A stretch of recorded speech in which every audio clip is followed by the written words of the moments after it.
ಬರ್ತಾ ಇರ್ತೀವಿ. ಈಗ ಹನ್ನೊಂದಗಿರಿ ಒಂದು ಇತಿಹಾಸ ಏನಿದೆ, ಈಗ ಉಳ್ಕೊಂಡಿರೋದ್ರೊಳಗಡೆ ಒಂದು ರಾಜಮೋಡಿ ಇತ್ತು, ಹೊರಟೋಯ್ತು. ಅವತ್ತಿನ ಕಾಲಕ್ಕೆ ಒಂದು ಮಹಾ ಮೋಡಿನ ಮತ್ತೆ ಒಂದು ಮಹಾ ರಾಕ್ಷಸನ ಸಂಪಾದನೆ ಮಾಡ್ಲಿಕ್ಕೆ ಅಂತ ಗುರುಗಳು ಅವತಾರ ತಗೋತಾರೆ. ಎಲ್ಲಿ ಹನ್ನೊಂದಗಿರಿ ಒಳಗಡೆ ಪಾದ ಎಲ್ಲಿದೆ ಇವ್ರದ್ದು?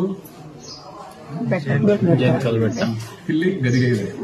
ಇಲ್ಲಿ ಬಂದು ಅವತಾರ ತಗೊಂಡು ಏನ್ ಮಾಡ್ತಾರೆ ಅಂದ್ರೆ ಇಲ್ಲಿರ್ತಕ್ಕಂತ ಮಾಯಾ ಮಂತ್ರ ಮೋಡಿ, ಇಲ್ಲಿ ರಾಜಮೋಡಿ ನಡೀತಿದ್ದಂತ ಊರಿದು. ಇದಕ್ಕೆ ಮೊದಲು ಊರಿನ ಹೆಸರೇನಿತ್ತಪ್ಪ? ಮೊದಲಿದಕ್ಕೆ ಮೋಡಿ ಹೊಳೆನಲ್ಲಿರುವಂತೆ ಅಂತ ಮೋಡಿ ಇತ್ತಂತೆ. ಏನಪ್ಪಾ ಅಗ್ಗನ ಆಗಿನ ತರ ಎಬ್ಬಿಸ್ತಾ ಇದ್ರು ಇಲ್ಲಿ. ನಿಂತ್ಕೊಂಡ್ರೆ ಅಗ್ಗ ನಿಂತ್ಕೊಳ್ಳೋದು. ಆಗ ಗೊತ್ತಿಲ್ಲ, ಅವ್ರಿಗೆ ಮಾತು ಕೇಳ್ತೇವೆ. ಅಗ್ಗ ಮಾತು ಕೇಳೋದಂದ್ರೆ ಗುಂಡನ್ನ ಗುಂಡು ಅವಾಗೇ ಬಡ್ದಾಡ್ಕೊಂಡ್ಬೇಕಾಗಿತ್ತು. ನಾವಿಲ್ಲಿ ನಾವು ಸುತ್ತಂತ ಒಂದು ವಿಚಾರದಲ್ಲಿ ಹೆಂಗೆ ಅಂದ್ರೆ ಇಲ್ಲಿ ಒಂದೆರಡು ಮನೆ ನಾವು ತುಂಬಾ ಹುಡುಕೋದಕ್ಕೆ ಏನೋ ನಾವು ಕಲಿಬೇಕಲ್ಲ ಈ ಆಧ್ಯಾತ್ಮದಲ್ಲಿ ಅಂತ. ಮೊದಲು ನಮ್ಗೇನು ಗೊತ್ತಿರ್ಲಿಲ್ಲ. ಏನೋ ಒಂದು ಎಲ್ಲಿ ಹೋಗೋಣ ಅಂತ ಬಂದಾಗ